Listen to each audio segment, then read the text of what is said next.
Pemirsa, kabar baik bagi para pekerja dan buruh dengan upah di bawah 3,5 juta rupiah. Bantuan subsidi upah sebesar Rp600.000 sudah bisa dicairkan. Melalui Kementerian Ketenagakerjaan, pemerintah telah menyalurkan bantuan subsidi upah tahun 2025 kepada 2,45 juta pekerja dengan gaji 3,5 juta rupiah ke bawah.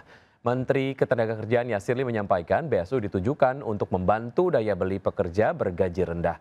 Program ini menargetkan 17 juta pekerja yang akan menerima uang bantuan sejumlah Rp300.000 per orang. Dan jumlah ini akan dibayarkan sekaligus untuk 2 bulan, sehingga masing-masing pekerja menerima bantuan senilai Rp600.000. BSU tahun 2025 diberikan sebesar Rp300.000 per bulan per pekerja atau buruh yang diberikan untuk 2 bulan dan dibayarkan sekaligus, sehingga total yang akan diterima oleh per pekerja per buruh sebesar. Sementara itu, warga negara Indonesia yang dievakuasi dari Iran tergabung dalam gelombang pertama tiba di tanah air melalui Terminal 3 Bandara Soekarno-Hatta, Tangerang, Banten, Selasa petang. Dengan menggunakan maskapai Turkish Airlines TK56 rute Baku Jakarta, WNI yang terdiri dari 6 laki-laki dan 5 perempuan ini tiba dalam kondisi aman dan sehat.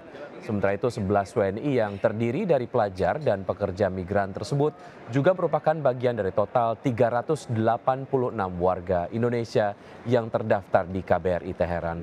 Evakuasi dilakukan bertahap setelah Menteri Luar Negeri meningkatkan level siaga di KBRI Teheran dari level 2 menjadi level 1. Kini pemerintah terus berupaya menghimbau seluruh WNI yang berada di Iran untuk kembali ke Indonesia karena konflik antara Iran dan Israel masih panas. 7 orang yang sudah kita evakuasi, 11 orang ya sudah tiba di Jakarta. Ya. Mereka berasal dari 2 provinsi, ya, Provinsi Jawa Timur dan Provinsi Kalimantan Timur. Ya. Alhamdulillah mereka dalam keadaan sehat meskipun kita tahu perjalanan yang ditempuh oleh saudara-saudara kita sangat panjang ya, sejak tanggal 20 yang lalu. Mereka sudah kita keluarkan dari Iran. Beberapa hari mereka menunggu di Baku ya untuk menunggu penjadwalan penerbangan ke Jakarta, ke Indonesia. Pemirsa, sebuah kapal tanker yang tengah bersandar di Tanjung Guncang, Kota Batam, terbakar. 4 pekerja tewas dan 5 lainnya luka berat.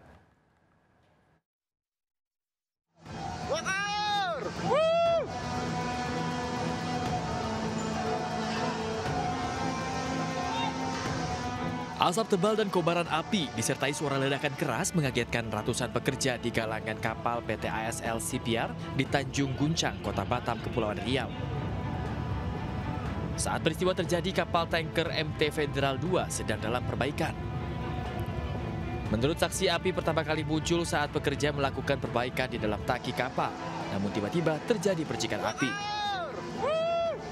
Tak menunggu waktu lama, percikan api langsung membesar dan menyambar para pekerja yang berada di dalam tangki kapal.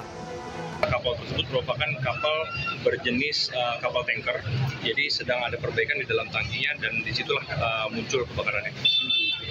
Akibat peristiwa ini, 9 orang pekerja menjadi korban, di mana 4 diantaranya meninggal dunia, sedangkan 5 lainnya mengalami luka bakar di tubuh.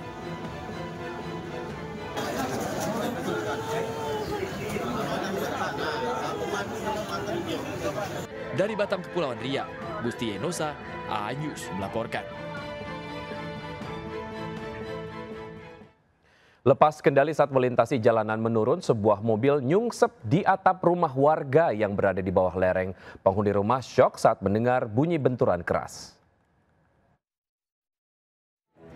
Sebuah mobil tiba-tiba nyungsep dan menghantam atap salah satu rumah warga yang berada di bawah lereng di Jalan Marta Dinata, Kelurahan Gunung Sari Ilir, Selasa sore. Pemilik rumah mengaku masih syok saat menceritakan detik-detik kejadian. Ia sedang berada di dalam rumah ketika suara benturan keras terdengar dari atas. Menurut keterangan polisi, mobil tersebut ditumpangi 3 orang. Kendaraan diduga lepas kendali saat melintasi turunan tajam di pemukiman padat penduduk tersebut. Di dalam mobil ada 3 penumpang, semuanya selamat, tidak ada korban luka. Dugaan awal sopir tak bisa mengendalikan kendaraan di jalur menurun. Proses evakuasi dilakukan oleh sejumlah petugas gabungan bersama warga sekitar. Dengan menggunakan alat berat dan sistem tali untuk menarik mobil dari posisi menggantung di atas atap. Hingga malam hari, warga masih berkumpul menyaksikan proses evakuasi yang berjalan dramatis.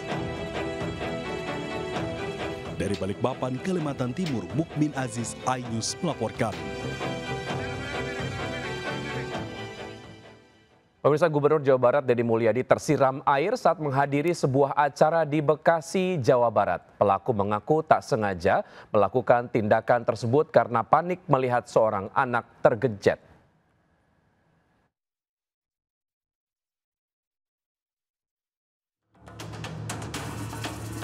Viral di media sosial, Gubernur Jawa Barat Deddy Mulyadi disiram seorang pria di Kabupaten Bekasi, Jawa Barat pada Jumat lalu.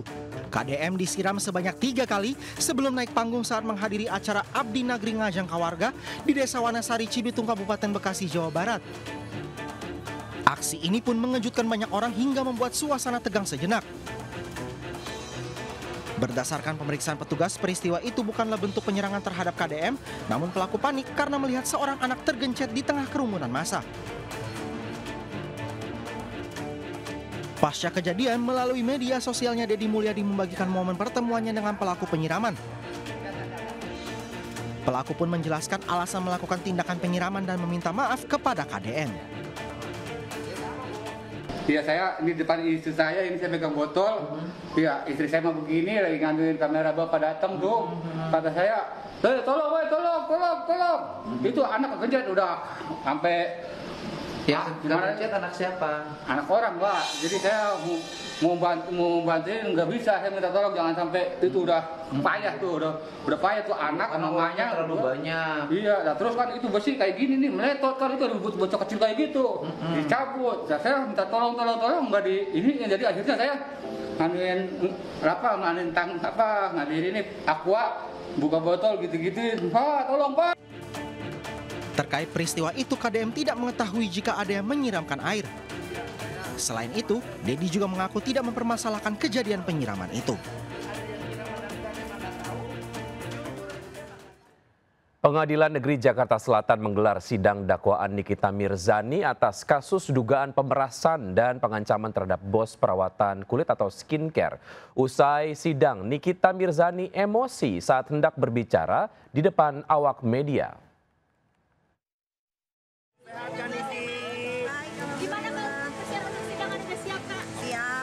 Mengenakan rompi tahanan dengan tangan di borgol, Nikita Mirzani dan Ismail Marzuki asistennya jalani sidang kasus dugaan pemerasan dan pengancaman terhadap Reza Gledis, bos skincare di Pengadilan Negeri Jakarta Selatan.